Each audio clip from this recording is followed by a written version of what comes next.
নমস্কার বন্ধুরা, আমি মুনমুন কিচেনে আপনাদের সবাইকে স্বাগত। প্রতিদিনের মতো দেখুন আজকে এসেছি একদম ভিন্ন ধরনের একটি রেসিপি নিয়ে। আশা করছি রেসিপি আপনাদের খুবই ভালো লাগবে। আজকে আমি কাঁকরোলের ভর্তা রেসিপি আপনাদের সঙ্গে শেয়ার করব। কাঁকরোল তো আপনারা অনেক রকমভাবে খেয়েছেন, একবার এইভাবে কাঁকরোলের ভর্তা বানিয়ে দেখুন। গরম গরম ভাতের সঙ্গে এরকম একটা ভর্তা রেসিপি থাকলে জাস্ট জমে যাবে। তো তার জন্য আমি এখানে নিয়েছি 4টে মতো ফ্রেশ তরতাজা কাঁকরোল, 2টো পেঁয়াজ আর একটা টমেটো। তো চলুন বন্ধুরা, টমেটোটা আর পেঁয়াজটা একটা সাইডে সরিয়ে রেখে এখন কাঁকরোলটাকে খুব ভালো করে কেটে নিতে হবে। তো আমি এইভাবে ছোট্ট ছোট্ট করে কাঁকরোলটা কেটে নিচ্ছি। সবটা তো হয়তো বলে বোঝানো সম্ভব নয়, আপনাদেরকে কিছুটা অনুমান করে নিতে হবে। এবং আমার হাতের দিকে আপনারা লক্ষ্য রাখুন যে কাঁকরোলটা ঠিক কিভাবে আমি কেটে নিচ্ছি। একটা কাঁকরোলকে আমি 4 টুকরো করে এরকম ছোট ছোট করে কেটে নিচ্ছি, যাতে খুব তাড়াতাড়িভাবে কাঁকরোলটা সুসেদ্ধ হয়। যত পাতলা পাতলা কাটবেন তার রেসিপিটা খুব চটজলদি তৈরি হয়ে যাবে। আমি আপনাদেরকে 2টো মতো কাঁকরোল কেটে দেখিয়ে দিচ্ছি, বাকিটা আমি অফ ক্যামেরাতে কেটে নেব। আশা করছি রেসিপি আপনাদের খুবই ভালো লাগবে। আর যদি ভালো লেগে থাকে মুনমুন কিচেন চ্যানেলটা সাবস্ক্রাইব করে আমার পাশে থাকার অনুরোধ রইল। আর ভর্তা আমাদের কম বেশি বাড়ির লোক সকলেই খেতে পছন্দ করেন। তো এইভাবে যদি কাঁকরোলের ভর্তা বানিয়ে দেন, খেতে অসাধারণ লাগে। ভাতের প্রথম পাতে এরকম ভর্তা একটা থাকলে ব্যাস আর কিচ্ছু লাগবে না। মাছ মাংস সব ফেলে এরকম ভর্তা দিয়েই এক থালা ভাত খাওয়া হয়ে যাবে। তো এই পর্যায়ে দেখুন আমার যে 4টে কাঁকরোল ছিল সবগুলোই কিন্তু এরকম ছোট্ট ছোট্ট করে কুচো করে কেটে নিয়েছি। এখন এই কাঁকরোলগুলো একটা বড় পাত্রের মধ্যে তুলে নিচ্ছি।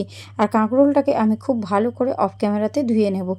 আর এখানে আমি যে টমেটোগুলো নিয়েছিলাম, টমেটোগুলোকেও ঠিক এইভাবে চৌকো চৌকো শেপে কেটে নিচ্ছি। মানে একটা টমেটোকে আমি এইভাবে 8টা টুকরোয় কেটে নিয়েছি।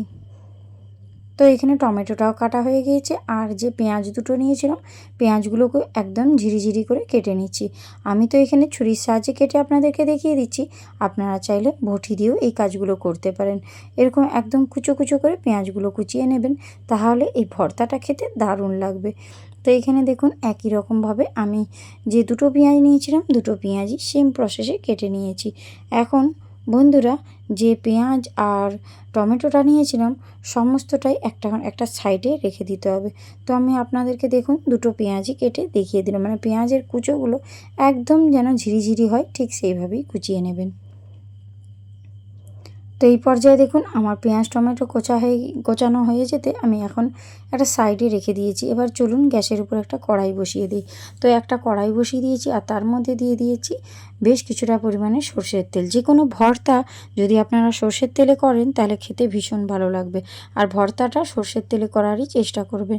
তেলটা খুব সুন্দর একটু গরম হয়ে গেলে এর মধ্যে আমি দিয়ে দেবো সামান্য অল্প পরিমাণে একটু লবণ আর একটুখানি দিয়ে দেবো হলুদের গুঁড়ো।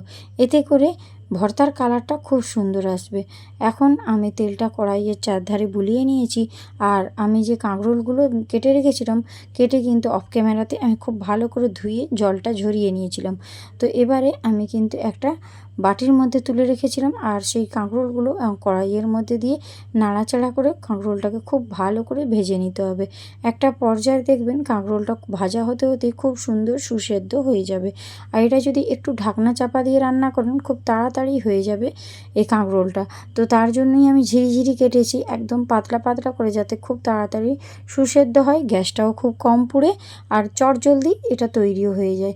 এরকম একবার করে ঢাকনা চাপা দিয়ে আমি একটু লো ফ্লেমে রেখে কাঁকরোলটাকে খুব সুন্দর করে একটু লাল লাল করে ভেজে নেব। আর আপনারা এই সময় ঝটপট কমেন্ট বক্সে কমেন্ট করুন যে কে কোথা থেকে দেখছেন। আর আমার রেসিপি আপনাদের কেমন লাগে সেটাও আমাদেরকে জানাতে ভুলবেন না। এবং আমার নতুন পুরাতন সমস্ত বন্ধুদের অনেক অনেক ভালোবাসা দিয়ে আমি ভিডিওটা আপনাদের সঙ্গে শেয়ার করি। যদি রেসিপি ভালো লেগে থাকে তাহলে আমাকে অবশ্যই কমেন্ট বক্সে কমেন্ট করে জানাবেন। এখানে দেখুন যে বড় টমেটোটা নিয়েছিলাম, সে কেটে রাখা টমেটোটাও এখন আমি ওই কাঁকরোলের মধ্যে দিয়ে নাড়াচাড়া করে ভেজে নিয়েছি। আর এরকম একটু ঢাকনা চাপা দিয়ে দিয়ে কাঁকরোলটাকে ভেজে নেবেন, এতে করে খুব তাড়াতাড়ি কাঁকরোলটা সুসেদ্ধ হয়ে যাবে। এখন দেখুন টমেটো আর কাঁকরোল খুব সুন্দর সুসেদ্ধ হয়েছে, কারণ এটা আপনারা দেখেই নিশ্চয়ই বুঝতে পারছেন। এবার ভেজে নেওয়া কাঁকরোল আর টমেটোটা একটা পাত্রের মধ্যে তুলে নিচ্ছি। আর এটাকে কিন্তু ঠান্ডা করে নিতে হবে বন্ধুরা, গরম থাকলে চলবে না। তার জন্য আমি একটা ছড়িয়ে যাবে এরকম একটা পাত্রের মধ্যে নিয়েছি আর কিছুটা সময় আমি ঠান্ডা করে নিয়েছি। আর এখন দেখুন আমার এই টমেটো আর কাঁকরোলটা ঠান্ডা হয়ে যেতে একটা মিক্সির বোলের মধ্যে আমি এই টমেটো আর কাঁকরোল, ভেজে নেওয়া টমেটো কাঁকরোলটা দিয়ে দিলাম। আর একটু মিক্সিতে একবার ঘুরিয়ে নেব, জাস্ট একবার ঘুরিয়ে নিলেই খুব সুন্দরভাবে এই কাঁকরোলটা বাটা হয়ে যাবে। আপনারা চাইলে শিলনোড়াতেও করতে পারেন। তো আমি একবার ঘুরিয়ে নিয়েছিলাম, দেখুন খুব সুন্দর করে এই কাঁকরোলটা বাটা হয়ে গিয়েছে। এবারে চলুন, গ্যাসের উপর একটা কড়াই বসিয়ে দিয়েছি। সেই কড়াইয়ে অল্প পরিমাণ একটু সর্ষের তেল দিয়ে দিলাম। আপনারা প্রত্যেকটা স্টেপ পরপর আপনারা দেখতে থাকুন, তাহলে দেখতে পারবেন যে কিভাবে আমি আজকের এই ভর্তাটা তৈরি করছি। কাঁকরোলের ভর্তা খেতে দারুণ লাগে বন্ধুরা। এবারে তেলটা একটু গরম হয়ে যেতে 1 চামচ গোটা জিরে ওই তেলের মধ্যে দিয়ে ভালো করে নাড়াচাড়া করে জিরেটাকে ভেজে নিতে হবে। এই পর্যায়ে জিরেটা একটু ভাজা হয়ে গেলে দিয়ে দিলাম গোটা 2টো শুকনো লঙ্কা। শুকনো লঙ্কাটাকেও একই রকম তেলের মধ্যে নাড়াচাড়া করে একটু ভেজে নিচ্ছি। ঝালের পরিমাণটা আপনারা যে যেমন খেতে চান সেই অনুযায়ী লঙ্কাটা ব্যবহার করবেন। তো এবারে যখন একটু লঙ্কা জিরেটা ভাজা হয়ে গিয়েছে, তখন ওই একদম ঝিরিঝিরি করে রাখা যে পেঁয়াজ, সেখান থেকে অর্ধেকটা পেঁয়াজ দিয়েছি আর অর্ধেকটা আমি রেখে দিয়েছি, ওটা পরে কাজে লাগবে। তো পেঁয়াজটা দিয়েও আবারও খুব ভালো করে নাড়াচাড়া করে পেঁয়াজটা ভেজে নিচ্ছি। এখন দেখুন পেঁয়াজটা ভাজা হয়েতে কি সুন্দর একটা ব্রাউন কালার ধারণ করেছে। এবারে এর মধ্যে দিয়ে দেবো 1/2 চামচ কাশ্মীরি লাল লঙ্কার গুঁড়ো, এতে করে ভর্তার কালারটা খুব সুন্দর আসবে। আর 1/2 চামচ দিয়ে দিলাম ধনিয়ার গুঁড়ো, আর একটুখানি সামান্য অল্প পরিমাণে হলুদের গুঁড়ো। গুঁড়ো মশলাটা দিয়ে তেলের মধ্যে একটু কষিয়ে নেবেন, তাহলে গুঁড়ো মশলার কাঁচা গন্ধটা চলে যাবে।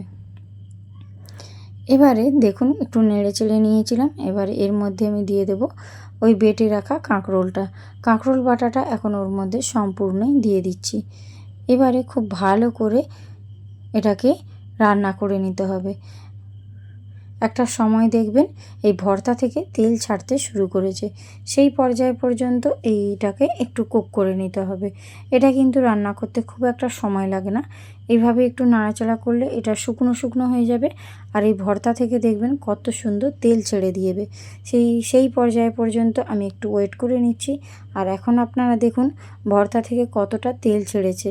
তেল ছাড়তেই কিন্তু ভর্তাটার কালারটাও অন্যরকম হয়ে গিয়েছে। দেখতে ভীষণই লোভনীয় হয়েছিল আর খেতেও দারুণ মজার হয়েছিল। আশা করছি রেসিপি আপনাদের খুবই ভালো লাগবে। একবার আপনারা বাড়িতে তৈরি করবেন, তারপর আমাকে কমেন্ট বক্সে কমেন্ট করবেন। তো এই পর্যায়ে দেখুন কত সুন্দর তেল ছেড়ে দিয়েছে, একদম শুকনো শুকনো হয়ে গিয়েছে। এবারে এর মধ্যে আমি দিয়ে দিলাম ফ্রেশ ধনেপাতার কুচো। আর এখন যেটা দিয়ে দেবো, যে অর্ধেক কোচানো পেঁয়াজটা আমি রেখেছিলাম, সেটা আমি বলেছিলাম পরে কাজে লাগবে, তো তার জন্য এখন আমি ওপর থেকে কাঁচা পেঁয়াজ দিয়ে দিলাম।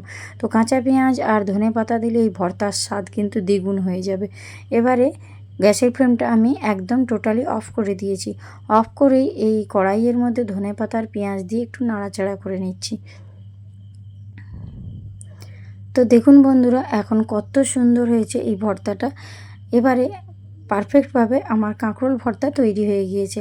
এখন এটাকে আমি একটা প্লেটের মধ্যে তুলে নিচ্ছি। যেমন সুন্দর দেখতে হয়েছে, যেমন সুন্দর একটা কালার এসেছে, খেতেও ততটাই লোভনীয় হয়েছিল। তো এখন দেখুন একটু ডেকোরেশন করে নিয়েছি, ওপর থেকে কাঁচা পেঁয়াজ একটু দিয়েছি। তো আজকের আমার কাঁকরোলের ভর্তা কেমন লাগলো জানাতে একদম ভুলবেন না। আর আমার চ্যানেলটি নতুন হলে চ্যানেলটি সাবস্ক্রাইব করে আমার পাশে থাকার অনুরোধ রইল। আর বেল আইকনটা প্রেস করে দেবেন, যাতে সবার আগে ভিডিও আপনাদের কাছে পৌঁছে যায়। তো আজ আসি বন্ধুরা, টাটা বাই বাই।